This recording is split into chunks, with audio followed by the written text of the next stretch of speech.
Hey, what's going on, everybody? Who'll 186 back again with another video. And what you're seeing right now is Miami Marlins owner Jeffrey Loria. Let me see if I can control this. Well, he's not in the picture here, but what he looks like doesn't matter. What matters is he wrote a letter to the fans, to the Miami Marlins fans, and obviously I am a fan of the Miami Marlins. And this is his video to me. I mean, his letter to me. Now I'll read it, and then after I read it, I'll try to make it quick. After I read it, then I'm gonna destroy all the points that he makes. Now, he starts off by saying, "It's no secret that last year was not our best. Actually, it was one of our worst. In large part, our performance on the field stunk, and something needed to be done.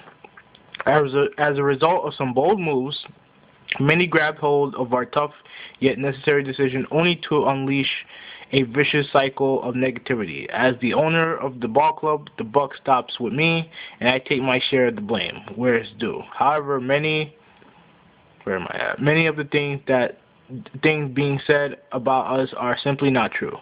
I have sat by quietly and allowed this to continue. Now it's time for me to respond to our most important constituents, the fans who love the game of baseball." Now, it's good to know that he shares part of the blame in all of this, in the season that they had. So he's off to a good start.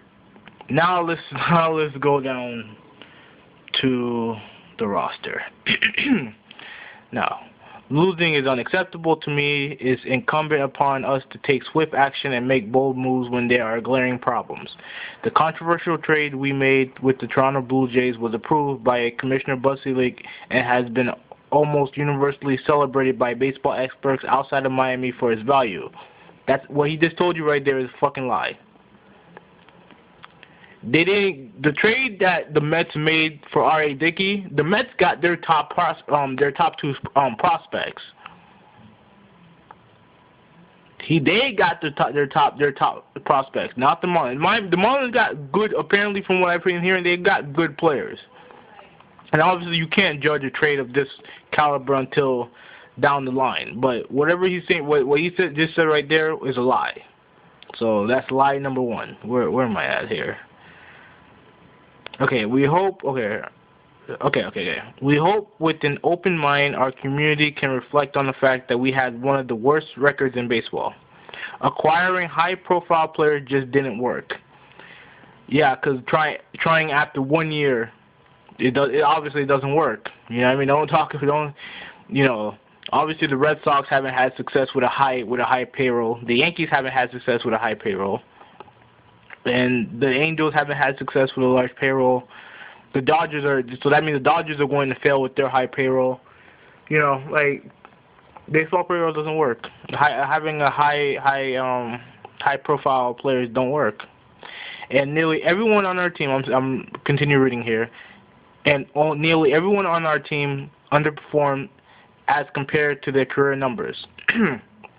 Now, when you look at the trade that they made, they traded away the guys who they got. Yes, Heath Bell stunk up the joint. I'm glad he's fucking gone. Heath Bell was bad. Who else did they bring in? Mark Burley played to his career stats. So did Jose Reyes. But you traded both those guys. How does that make any sense? Nearly everyone on the team did perform underneath their career numbers, but the two guys that you traded the most played up to their averages. So where did that fit in? All right, our plan for the year ahead is to leverage our young talent and create a homegrown roster of long-term players who can win.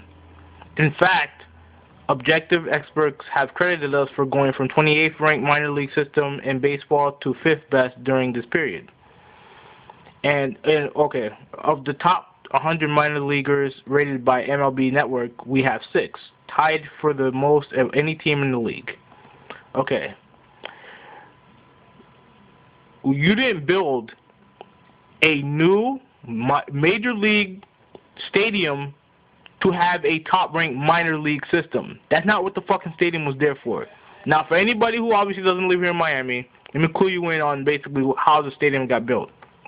The stadium was built because the stadium that they were playing in before, Sun Life Stadium, aka where the Dolphins play, one, it was not a good stadium for baseball, and two, because the Marlins didn't really make any money off of that stadium. They made money off of it, but not as much as they could have made with this stadium. So basically, they had to leverage, well, not Loria, but his I think son-in-law David Sampson had to leverage the city of Miami to build them a stadium. Now, in one of the things that got the deal done was the promise that they would have a competitive payroll. Probably, like, I guess a lot of people, including myself, assume that it will probably be just up there with the league average. You know what I mean? Like something between, because somewhere like where the Giants are at, or the the Giants, teams of that in the middle of the pack. That's why I thought the Marlins went overboard, granted, but that's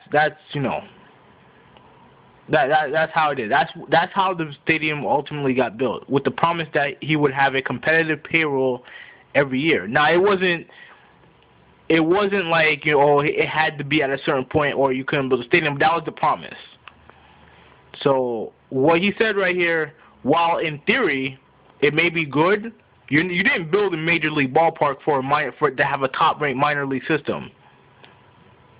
You built the stadium with the promise of building together a competitive ball club every single year. Anyway, let me finish up this paragraph.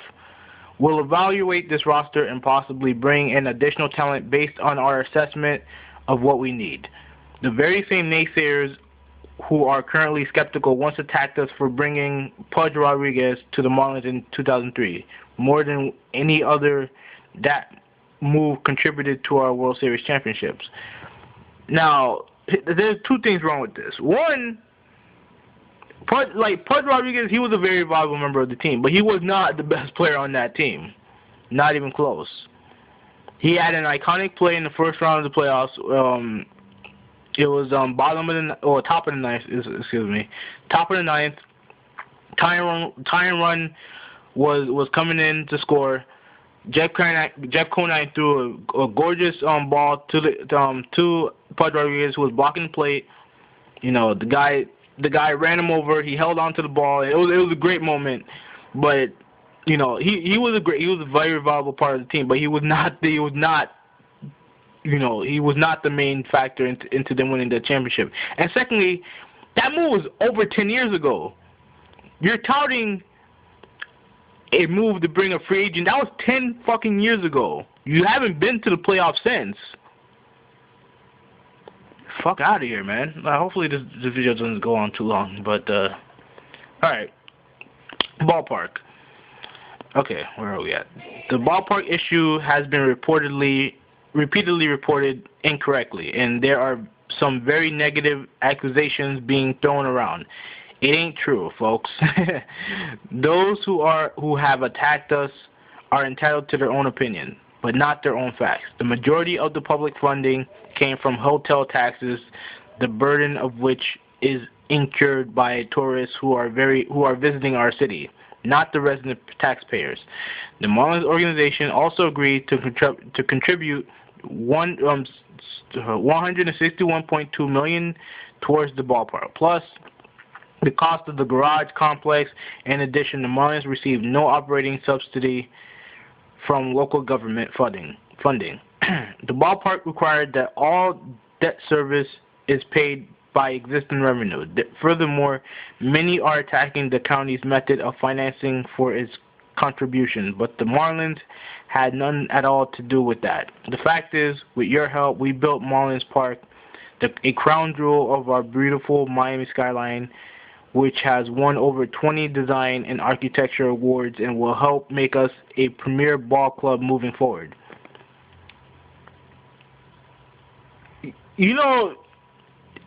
Having the stadium getting awards don't don't mean shit if you put together a shitty product on the field.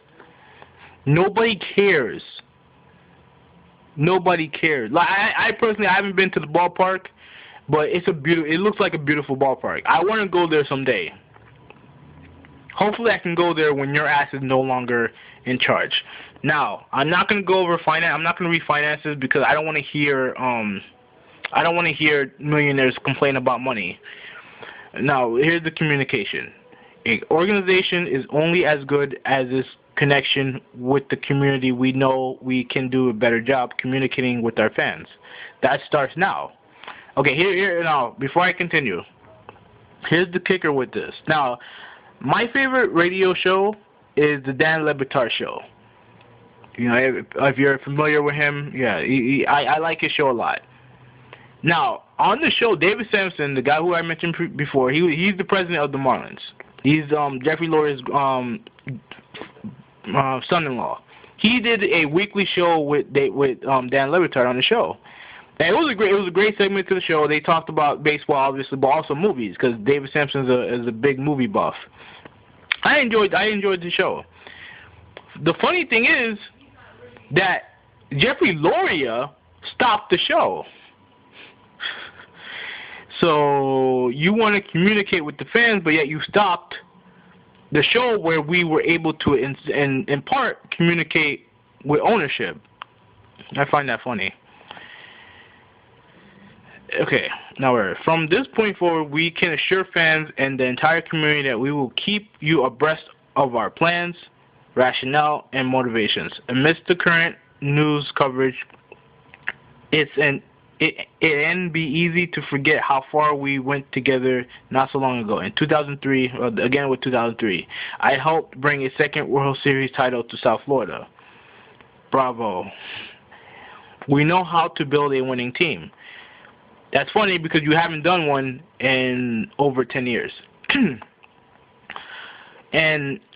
and have every intention of doing so again. I know you share my passion for great Marlins baseball and my love of Miami and my desire to win again. We're in this together, and I humbly ask if we start fresh. Watch us mature quickly as a ball club and root for the home team in 2013. Sincerely, Jeffrey Lurie. Okay. Okay. You're bragging about something that happened over 10 years ago. All right. You want to start fresh? Last year was starting fresh. You did everything that you said that you wouldn't do. You spent the money. You got talent down here. And yeah, after what, six months? It wasn't even a year. It was after 6 months. After all the thing that you were talking about, you decided to trade away all the players. You decided to basically gut the team after 1 year, and then proclaim that getting high priced talent doesn't work. When the team that lost in the World Series, Detroit Tigers, that was a team that had a high payroll. They paid for a lot of talent, and they did well. So, in a nutshell, you know what this letter is? This is basically, trust our baseball people.